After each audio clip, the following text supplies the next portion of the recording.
I'm the Spirit Keeper, and I give you a reason for every season. And today, I have the Home Depot Halloween 2026 Neon Nightmare Animatronic.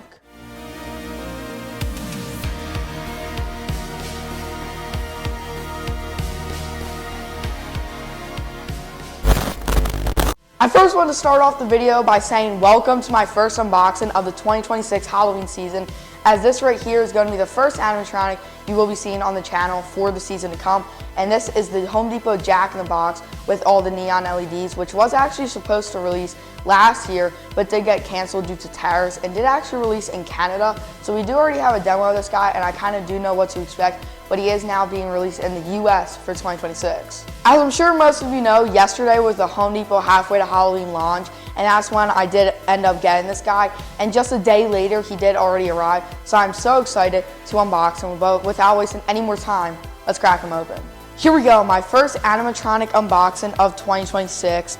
You are going to get the first peek of right when we open up the box. Here we go, we now have the box open up, and the first thing right off the bat we see is going to be his instructions. Then I'm going to go ahead and take out his base, as this seems to be the next piece that should come out. Obviously right here you can see the base, really nice and sturdy, and it's massive. I'm then going to go ahead and take out one of his leg pulls right here. After that, I have one of his arms, and this does appear to be the one with the Jack-in-the-Box, as it does have wires coming from it. I can then go and take out his other leg pull, and a thing I really like about Home Depot's shipping, especially in their packaging, is that they do cover up all of the metal pieces so they don't get bent. After that, I'm going to go ahead and take out a piece for his back, obviously for formation. And then a really exciting piece is going to be his hand that actually cranks up the Jack-in-the-Box. You can see it right here. This looks really awesome. I love all the detail, and you can see all of the grays and then the white highlights. It looks really nice, and I love the pink handle. Then we have another arm all the way back here that we can take out. I'm now going to go ahead and take out the Jack-in-the-Box itself, and oh my gosh, I'll give you guys the first look. Just from the back, this thing looks awesome. Wow. This is awesome. I love especially the print on the side, which I didn't really realize from the stock images, but you can't see there is that little clown there. It looks really nice. Also the hand, really nice detailing on it, but overall the Jack-in-the-Box just looks really great. And this is another part that I love about him, is that the jump scare isn't in the Jack-in-the-Box itself, and you will get to see that later. We then have his adapter. I'm then going to go ahead and take out his clothing. Obviously you can see all those neon colors. It looks really nice. And then a part that was highly anticipated for me is going to be his mechanism right here. This thing is absolutely huge. Just take a look at this thing. Obviously his jump scare is in his neck, if you did see the demo for him, or just have been sticking around in the community. So I'm really excited to see this in action. And then finally, saving the best piece for last, we have his head, which I'm going to take out of the plastic wrap and give you all the first look at the Neon Nightmare's head. Take a look at that. Now let me see. This looks absolutely awesome. The hair looks really nice. There is some little ties on it right now, but once we do actually set him up, I will definitely make sure to fix it up and make it look even better. But his face already looks awesome. I love his nose. It's a really bright color. And then also just this going down his neck. Obviously, this piece is going to be very long for his neck jump scare. Here's an overview of all of Neon Nightmare's parts, starting off first with his back frame right there. And then we have his hand that actually cranks the Jack-in-the-Box. We have his two arm pulls. We have the instructions, the actual Jack-in-the-Box itself, his base, some leg pulls, his obviously head with all of that scarf going all the way down just so you can't see the neck mechanism. We have his clothing, the adapter, and then we have the main mechanism, which this actually does have a crack in it, as you can see right there. It is pretty bad. Definitely going to need to get a replacement, but I'm still hoping that this thing will actually work, so we'll see. Now starting Neon Nightmare setup, we obviously first have to start with his shoes that I actually didn't find in the box until after I already took everything out. So I'm so happy that I did end up finding them, but here they are just your regular pink shoes. Nothing like they're actually filled or anything, they're just the cheap plastic ones. But we can go ahead, slide them right over, do the same exact thing with this other shoe. Now we're going to go ahead and attach his legs, and this one, they are both labeled D, but you do want to look at the snap block placement. So this one will be going right here because the snap block is in the front. So you want to slide it down over the shoe and then just snap block it in, just like that, and then simply repeat. Same exact setup with the other one. This one is already facing backwards, so that's how you know where you want to put it. And then you just slide down, snap lock it in. Alright, so after this you can go ahead and take his clothing, but first I do want to mention that you were supposed to put the foam on after you did already attach the leg pulls. However, when I did unbox them, they already came pre-attached, so I did just want to mention that because I know some models might not already have it attached. But now we're just going to slide the pants right over his foam.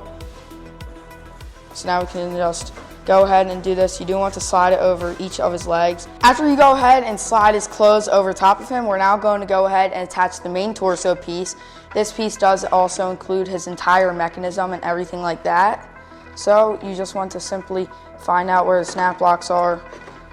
And then the best strategy that I typically use when building animatronics is snap locking one and then just doing the other just like this.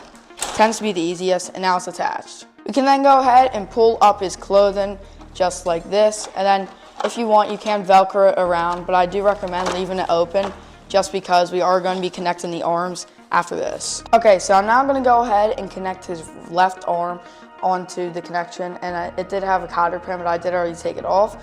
So obviously what you want to do here is you just want to slide the arm through the sleeve.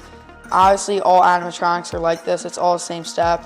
And he does actually have an elastic band around his wrist, so this will make it just a tiny bit harder to actually get the foam through and slide it up. And once you get here, you can go ahead and just connect it just like that. And then you want to go ahead, take the cotter pin, and then just feed it right back through where you did take it out of, just so that it doesn't pop off or anything like that. And you can just zip the shirt up. You then want to go ahead, repeat the same thing with the other arm. I will say that there is going to be some wire connections that you do have to make, but before that, we can just go ahead, do the cotter pin once again, just like that, and then we can go ahead and connect those wires. Moving on to the wires, we can go ahead and connect C1 right over to C1, just like that, and then we can go ahead and take this white wire and connect it to the white wire right down here. We can now go ahead and connect his hand going along with, once again, another cotter pin, which is definitely nice to see Home Depot doing just to ensure that nothing falls off during activation.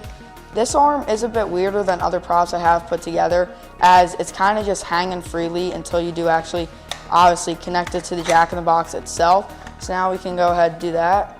And then I'm going to grab the cotter pin, twist this around for you to somewhat see, and just put the cotter pin in and let it lie down for right now. Now we have one of the most fun parts with this, obviously, be connecting the jack-in-the-box hand to the body. And this one did also have a cotter pin that I did already take out. And this thing is really heavy, especially on the prop itself. Not just heavy to hold, I mean like on the prop, as you saw, it did kind of weigh it down. There you go, you connect the cotter pin, and then there is actually some wires that you can connect over here before you do kind of strap up the clothing. So you do want to go ahead, connect both of those wires. And now we can simply put the elastic over the hand. And as I just mentioned, we're now going to go ahead and connect the other hand to the jack-in-the-box itself. It does have a snap lock, so you can kind of tell where to put it. So now we're just going to go ahead, slide it through. Once again, this arm is really flimsy right now, so it is very difficult to actually connect it to the jack-in-the-box. But then we're just going to go ahead, do that. It's all snap locked in, and now you can see that the arm is connected. And now finally, for the best part, we can go ahead and attach the head to the main body. This is definitely my most anticipated part for the setup. And then we do just want to go ahead and put the wires right through. I will say there isn't a snap lock connection, so I'm guessing there is some sort of screw that I didn't see just yet, but I will keep you posted. Now I'm going to go ahead and connect the screw. I'm not sure how well you're actually going to see this, but this is about the best angle that I can get. You just want to simply screw the screw into the spot. Honestly, this is so the neck doesn't like pop off with the head when he does have his jump scare animation. So you do want to make sure that it is pretty tight, and then just kind of bring the rest of the cloth down. There is a Velcro, so you do want to find that. We're now going to go ahead and connect the final wires for the Neon Nightmare animatronic. First, connecting D1, obviously straight to D1, just like that. And then we do have a black wire here connecting to the black wire right next to the white one that we did connect earlier. And then we do also have a red wire right here, which will connect to the red wire right here. Then we can take his formation for his back, simply slide that over, and then connect the cotter pin just like that. And last but not least, let's go ahead and connect his adapter. And here you have it, the Home Depot Halloween 2026 Neon Nightmare animatronic set up in all of its glory. I absolutely love this guy's face and his hair, all the bright neon colors he has going on up there. But without wasting any more time, let's get on to this guy's demos. Hello there, folks. You want to see something really cool? Well, do ya? It'll blow your mind.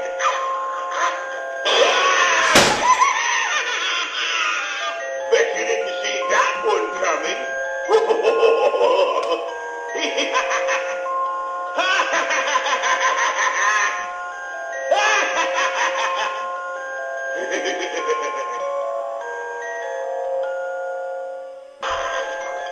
Calm down there, buddy.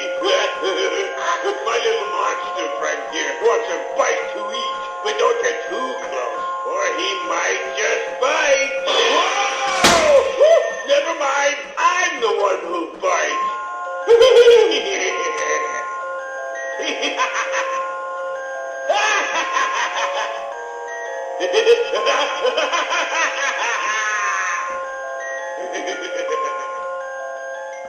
Love playing with fun Halloween toys. They always give me such a fright. Let's see what happens here. Whoa!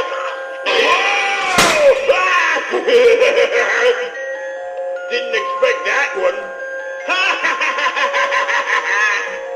That toy is broken.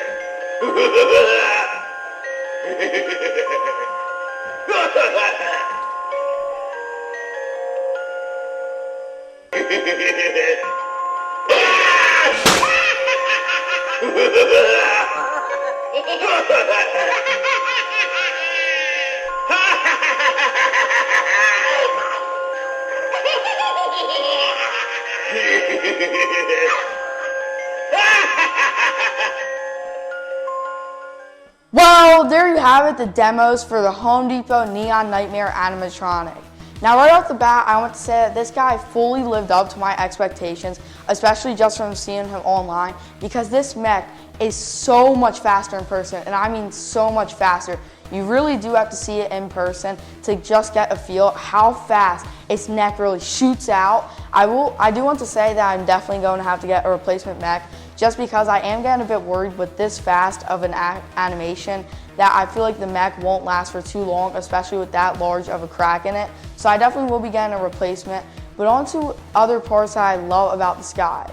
I love the LEDs inside of his hair. He actually has lighting inside of there. I think it looks awesome, especially in the dark, as you just saw. It looks really great. And I just love the Jack-in-the-Box as well. I feel like it's awesome. And he actually has lighting on the back of the Jack-in-the-Box. Yes, you heard me correctly. Lighting on the back of the Jack-in-the-Box. So you can actually have lighting on him without using your own floodlights or anything like that. However, in the demos I did. But it's already provided lighting for you, and it goes right onto the face and onto his body, as you can see on screen. It is just awesome. I love that that was added in there. And this guy is only being retailed for $179 on the Home Depot website. I'm not sure if he's still in stock at the time that this video does go live. But I mean, there's still a lot left even after the launch day. So I mean, if he's still available, I definitely highly recommend getting this guy because he's a phenomenal piece. Besides all the good for the Neon Nightmare, I do have two cons, with the first one being his height. I feel like this guy just isn't too tall, especially when you do want this towering clown animatronic. However, I will say when his head does shoot out, he is definitely much taller, but I'm a bit higher than his shoulder and I'm only around 5 foot. So he's definitely not tall at all when he is in that resting position, which is definitely one of my main cons. And then another thing I have is his mouth clattering. Now, when he's activated and he is talking, you can definitely hear, which it's an easy fix. However, for people that don't want to actually go and fix it, it's definitely really annoying because you don't want to have that clattering when he is talking. Just to begin with, I feel like that's definitely not good to have. Honestly, his face is plastic, so it's not latex or anything like that, which is definitely a con about this guy, but I feel like the mouth clattering is just definitely something that brings down this prop a bit. And there you have it, the Home Depot Halloween 2026 Neon Nightmare animatronic. Besides from the cons I had, this guy is an absolutely phenomenal piece. However, just like every other animatronic that I do own, there is something that I can nitpick about them. But this guy is definitely one of my favorites. I think that's such a neat clown prop, different than any other jump scare that we would get, especially when people are walking in a haunted house. You would expect something from the Jack in the Box, but instead his neck shoots out. Once again, love all the lighting on this guy. But make sure to leave your thoughts on him down in the comments below. And anyway, make sure to remember that I'm Spirit Keeper and I give you a reason for every season. Bye.